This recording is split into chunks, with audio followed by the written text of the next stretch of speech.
Most healthy people travel to escape their life. But if you have a chronic illness, traveling can actually be part of your healing, only if you do it right. So if you've been waiting until you get well enough before you start traveling, this video is for you. Because you don't have to wait.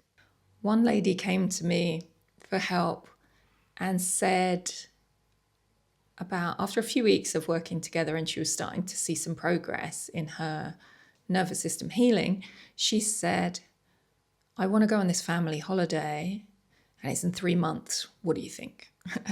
And she'd been bedbound about 3 weeks earlier. So now she was walking around in her apartment and starting to think, okay, how fast can I get to family holiday? And she was in her 80s. So I remember just saying, yep, 3 months is doable. And I feel that if you're walking around in your home and you're able to potter about, even for portions of the day, even if you're having to do multiple lying down, restorative meditations and rest periods, I believe that 3 months, and if you're not working with a coach, you might be better off saying 3 to 6 months, is viable to get ready for a long trip. And she did it. So it definitely worked out. Quite often we have a lot of fear around travel. So I would approach it in a two-pronged way. One is starting to visualize all the wonderful things I'm going to be able to do when I'm better. And that can include practical, like looking on apps at apartments I want to stay in or areas that I really would love to visit. And the other would be releasing the fear. I would really recommend considering doing both of those things gradually over a period of weeks or months, because it's very natural to have fear. My main fear was that I would get PEM, post-exertional malaise, and that by using any effort at all to get through an airport or get to a train station, I was so scared that the payback would be devastating that there would be no point going anywhere. So let me share with you now that it's extremely unusual for people to have an increase of symptoms when they go away. What we're finding is that going to a new place so often reduces symptoms radically. So the first step might be simply downloading an app to your phone and then leaving that aside for today. If you want to break this down into manageable chunks, that would be a great thing to do. In fact, even just thinking, would I like to travel? Yes or no? As I'm recovering, as I'm able to walk, as I'm able to even think straight, depending on what your mobility is like, how your brain fog or your fatigue or your pain levels are, is that something that actually makes me happy? The first thing is travel for me at all? Or am I someone who'd be very happy to spend time sitting in my local park and meeting a friend? Because with a chronic condition, we miss out on so much of life. There is no right way to recover. There is the right way for you. If you live in a city and you've been missing a beach holiday, then that will be great. If you live in the countryside and you've been really wishing to visit a relative in the city, then that would be great too. So it really depends on where you're at. For me, I was in London and I was in a dark room, and even when the blackout blinds were taken off at the end, my bedroom window looked out on another building. I couldn't even see a tree. So for me, it was like hunger to get to somewhere I could feel more connected. Preparation is key. And I think with a chronic illness, depending on how you are, how your energy levels are and how your pain levels are, how your symptoms are, it's really good to have a whole lot of time for prep. Even if you're feeling like it would be impossible for me to travel right now, I think it's a good time to start thinking about it if it's something you dream of, if it's something that looks exciting and wonderful to you. If it's something that makes you go, oh no, I want to stay in my hometown. I want to be here and close to friends and family and be able to do activities that used to be easy for me. Then it's not a requirement. But if it makes your heart sing, if you feel like this is one of the things that's been taken away from you, then it's good to start visualizing it, thinking about it, planning it. This way of actually getting your brain ready to think about the idea of I am going to go, maybe not this week, maybe not this month, maybe not this year, but I am going to go. That's really helpful brain rewiring. So it can't be too early to start thinking about it and planning. I want to give you some suggestions of how to think of it as easy a way as possible for you. Quite often, when I'm working with people in early sessions, they have already got trips booked. I have had people who are in bed most of the time say, I'm going off in a camper van tomorrow and we're traveling across this continent. And I think that's a lot for someone who doesn't really have that capacity. But okay, let's help you as much as we can as we go along. But ideally, you want to do things that are within your capacity. And if they're more than your capacity, it's okay, but you need extra downtime, that's all. So if you're someone who can walk around, or you have a part-time job or a full-time job, and so you're not bedbound, for example, you still might want to go to places where life is easy. I'm not sure you want to go on a trek through the Amazon jungle or on a big hike. I still feel that you want more mellow kind of trips to start with. And the other recommendation is to go somewhere near to home as a way to get your system working. If you do a week in a cottage that is 1 hour from where you actually live, or it might not be a cottage, you might want some pretty cabin in a woods, or depending on where you are. But if it's not a huge amount of traveling and it's a change of scenery, so it's far enough away so that if you live in a city, it's no longer in the city, or it's somewhere different to what you're seeing out of your windows now, you will extremely likely find that you get a different perspective on what's happening, that you feel different when you get there.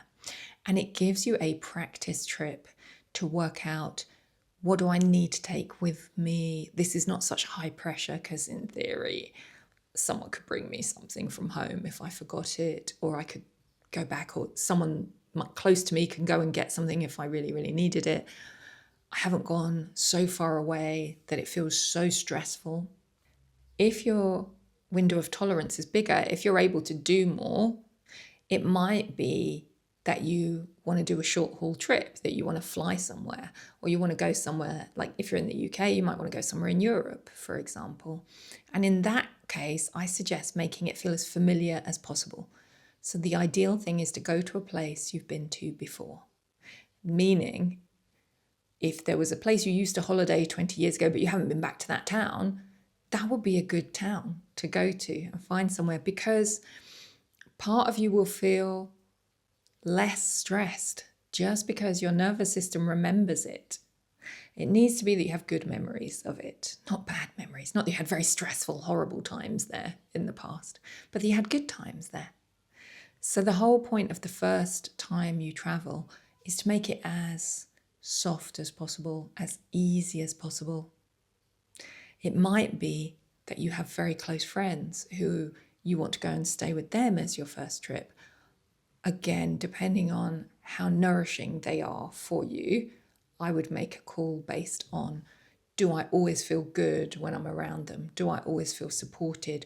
Or does it mean I have to attend meals and, that's a lot to ask of me, or it's, going to be awkward? I would look at the pros and cons of staying with friends. Now, one of the main things that stops people traveling is budget. It's just the feeling of, well, I can't afford it. So I also want to suggest a couple of places that are so cheap that if you can actually get there, and if you choose a low price accommodation, you may find that by staying there, if you're able to stay a few weeks or so, that you spent so little money that it would almost be the same as staying at home. And the two places that I'm thinking of in Europe are Portugal and southern Spain. And really, it's because of the price and quality of food. And in Portugal as well, it's the price of transport. It's minuscule compared to elsewhere. And I'll just give you an example or two. I believe also that in the US and Canada, people know this about if you travel to Latin America. If you go to Mexico or if you go to anywhere south of there, your spend is going to be tiny on food and drink, transport. So I remember when I first discovered this, I was in, because I have a very London mindset. And in the olden days, you'd get a taxi anywhere. If you were in that taxi more than 15 minutes, it was going to be like 80 or £100. And the same now with Ubers, really. It's not that cheap to get an Uber in London anymore. Certainly if you have to do something like go to an airport and it's 40 minutes or an hour away, you're spending £100, which is like $140 or something. So in Portugal, I would get in Ubers and always be stunned by the low price. So somewhere that would be a $50 ride in London or a city like San Francisco or San Diego, it would be $50 ride kind of down the road, maybe not too far. That would be like $4 in Portugal. Even in Lisbon, the main city, even in the capital. So one time I was so shocked, I asked this Uber driver, I was like, how is it so cheap? And he said it's subsidized by the government. I don't know how, I don't know why, but it's incredibly reasonable. Also trains and coaches, very, very, very reasonable. You can go everywhere and you can travel across Portugal to Spain, you can cross into the country and travel across half of Spain for about $30 to $40 all the way from the coast of Portugal. So once you're there, it's very reasonable. Then they have organic meat, fruit and veg in Andalusia and in Portugal. These are places that I love. One of the things that I love is that I remember going into a Whole Foods in the US and thinking I would buy a steak for my dinner to cook for myself. And I think it was $45 for something that didn't look that amazing. I was like, where are the normal steaks? $45? And in Andalusia or Portugal, you're looking at $5 for a steak, a really high quality steak that you're going to cook for yourself. So yeah, I don't eat steak when I'm in America. But I think this is a recent thing where food prices have just gone, and it's happened in the UK as well. The cost of living has just gone up hugely. Now, I think it's very similar in Mexico, and I'd love to hear from people. I have stayed there and the food costs were very low, but I don't know how organic or how locally grown things are there. Whereas in the places I'm talking about, the high quality and the local organic grown stuff is phenomenal. And it's marked. So if you go into a supermarket, it'll have a flag telling you this was grown locally, and it will be much cheaper than the other food that's been imported and better. So that's a wonderful thing to discover, that there are places where it becomes more affordable, yet also you may go up on the level of what your intake is. So it's very supportive to your system. Another little thing that can help is to put a Google Flights alert. So if you think, I want to go to Lisbon, or I want to go to Seville, or wherever you want to go, and you search it on Google Flights, it scans all the different companies, but you can ask it to give you an alert when prices drop, and you can set a 3 to 6 month window so that it'll tell you more or less what it usually is. It'll kind of give you a map as well of when it's usually best to buy, so that you can get the cheapest version of your flight that you want as well. Another way that can really support a low budget, something that's really helped me, is to do house sitting. And it really depends on your capabilities at this time, because it can be hard to look after oneself if one has a chronic illness, especially if one has to get to a place and it's unfamiliar.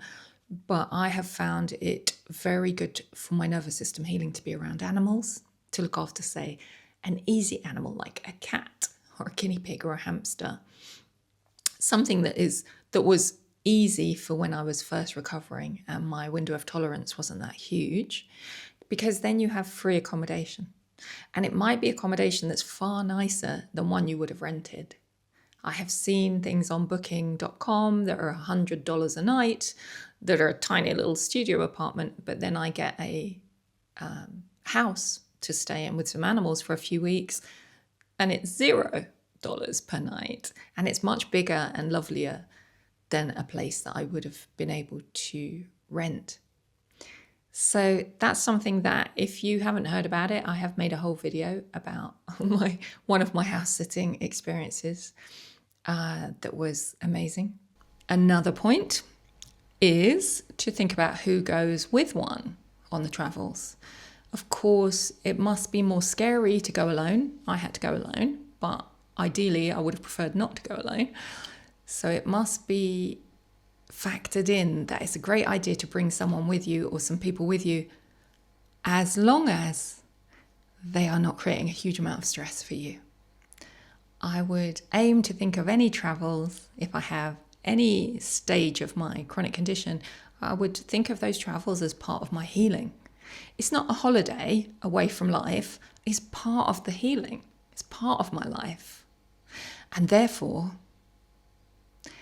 I don't want to bring things with me that are difficult in my day-to-day life. I would like to have a little rest from them. Now, I can't know anyone who's watching this what your life is like, and I hope it's beautiful and that everybody in your life is just great to you. That would be wonderful. But most of us don't have that in all of our relationships. And many people with chronic conditions are really doing good and very conscientious and kind and want to give to others. And so if you're thinking things like, well, I would love to go and stay in Greece, or I would love to go on a cruise on a boat, or I would love to do this thing that would bring me joy. And then you go, maybe I should bring my aunt or my mother or my sick grandparent, or then that would be people pleasing, and that would be part of the things that drive a chronic condition. So I would encourage you to try to put whatever you need as your top priority and bring people who nourish you as your top priority. Naturally, if you are a parent with young children, that is quite hard work. But yes, you're probably going to bring them with you. But I don't see children as any kind of problem, actually. But it can be very nice as well if there's childcare and support and fun and play things for the children in another place. That can be very supportive to any parents who have chronic conditions. And I would start with apps. I would start, even though I don't really want anyone to increase their screen time. It's not something that I would recommend for a recovery path, but maybe you can make a deal with yourself. Like if you spend a certain amount of time on Instagram or YouTube each day, then you just take, every couple of days, you take a few minutes out of that time and give it to this travel on screen time. So it might be Booking, the app. It might be YouTube as well, actually, and Airbnb.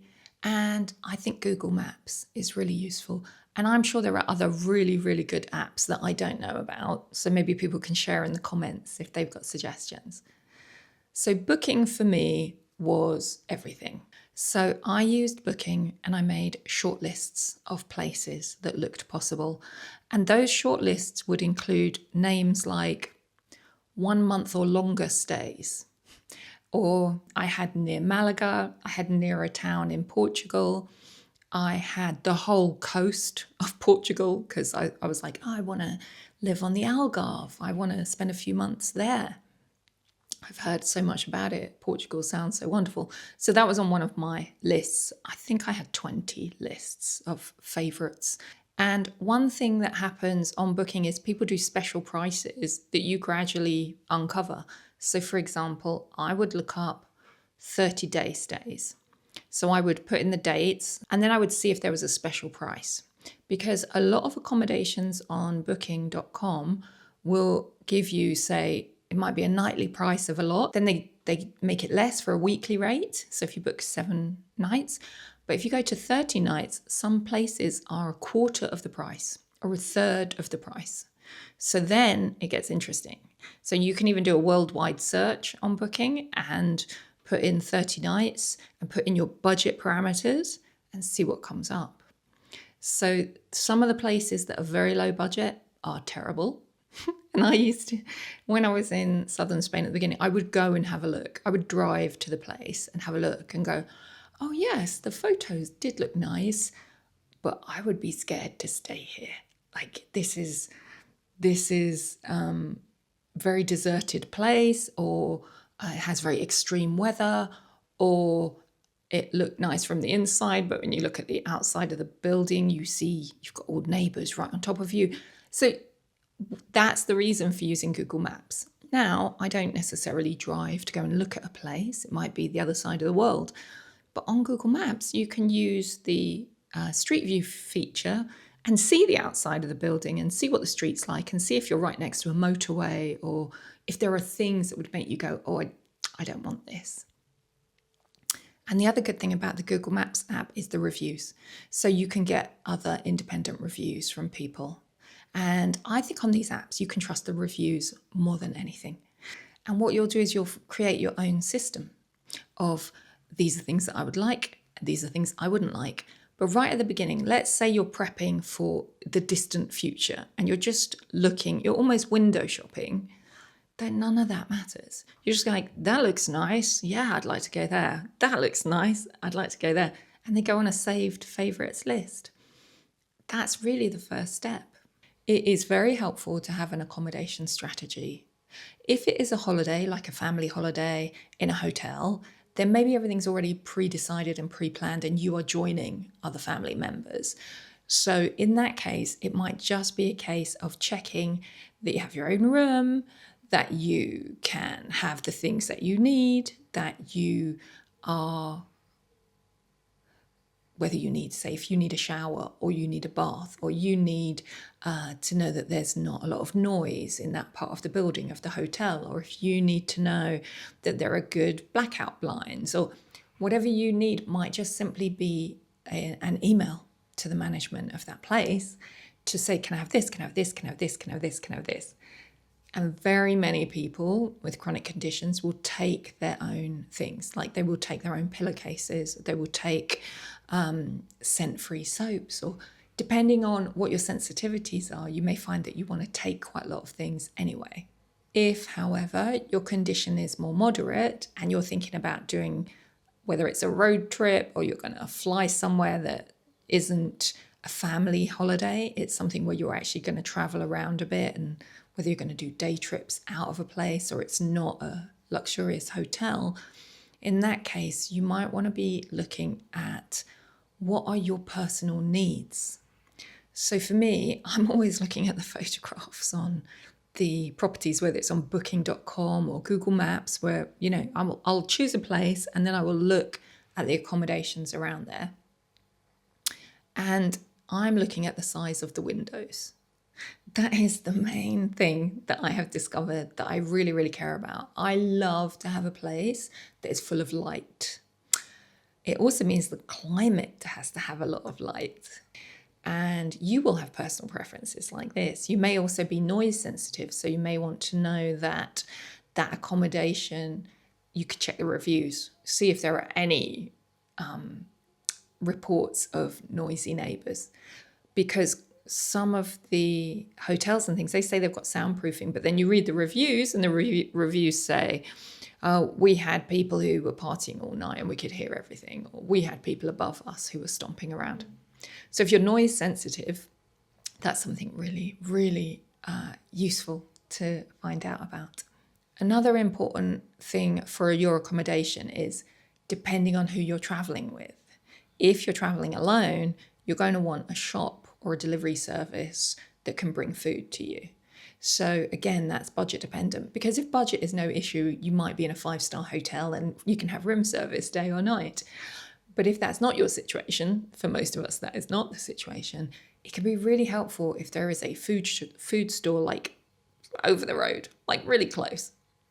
And if not, I would suggest you adopt my Decadent Strategy, which is simply that for the first day or two, I feel like when I go to a new place, I'm allowed to get as many Ubers as I need because I don't know where the shops are. I don't know what I need. I don't know the lay of the land. I don't know if you go to, some places, they'd like, it's all hills. So you think, oh, it's not far on the map, but it's completely exhausting. So if you've got jet lag or anything, it can have a huge effect on you. And you're only doing it at the beginning until you get yourself organized. But a lot of people with chronic illnesses don't allow themselves a little bit of an extra spend at the beginning. So I would just recommend allowing an extra spend. A bit of extra spending on the travel day and a bit of extra spending on the first day or two can make a world of difference to how comfortable you are for the rest of the time. I recommend spending more time in a place than you would usually allow yourself. So perhaps you have thoughts on this from the past. Like before you had a chronic illness, if there was a before, I've worked with people who got ill very, very young, but most people had a period of their life and they call it before. And you maybe thought, oh, a week's holiday, that's more than enough. Or a 2-week trip, what luxury.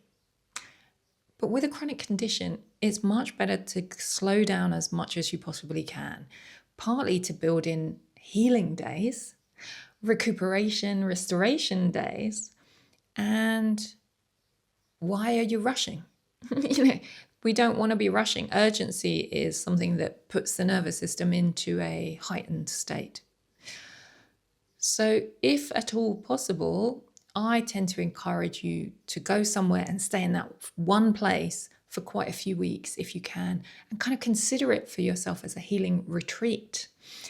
It's a gift to yourself. It's part of your healing. And what you can do is see if when you're in that place, your symptoms drop. And if they do, what you want to do ideally is do healing work a little bit every single day, because you want to enhance that. You want to benefit from that.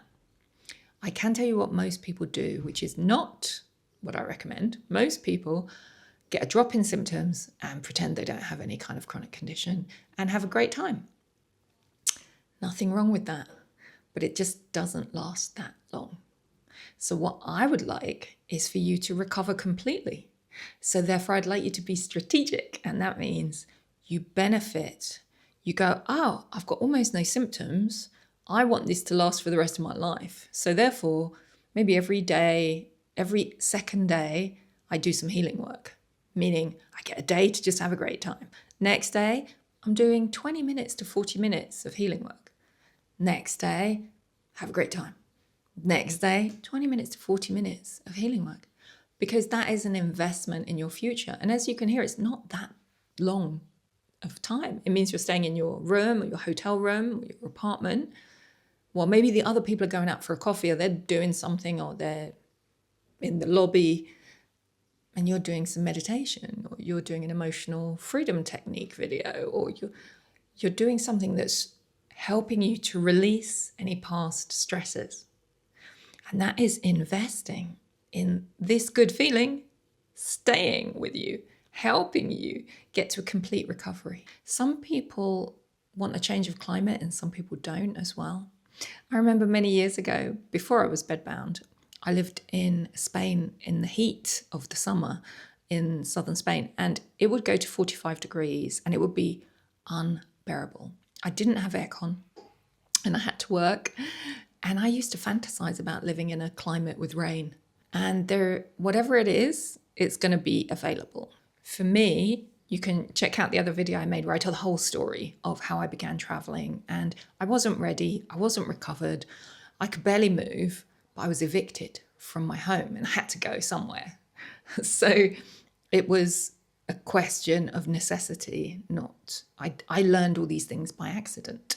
It's very amazing to me how many people go to a new place and feel like their chronic illness has gone away. And then when they get home, actually, they're very disappointed that the symptoms come back.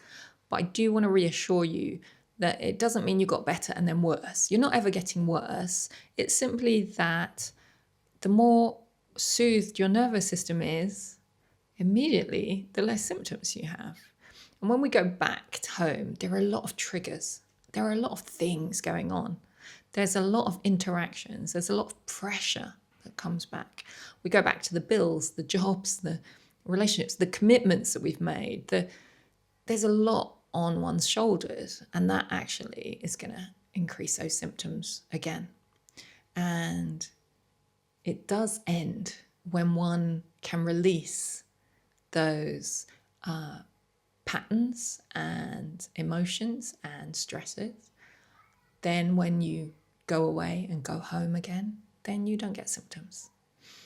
Once you've done that healing work, it does come to an end. I would love to hear any questions that you have. Perhaps I haven't answered something that you feel is very important. And I would love to hear if you do have travel plans, or if you're noticing that when you do travel, your symptoms get less or more. If you didn't see the first travel video I made about arriving in Spain and all my symptoms vanishing, I'll link to it for you right here. And if you want to start working on healing your nervous system right away without waiting to travel, I'll put the free healing roadmap below for you so you can grab that. That's where I'd start. Take good care of yourself now.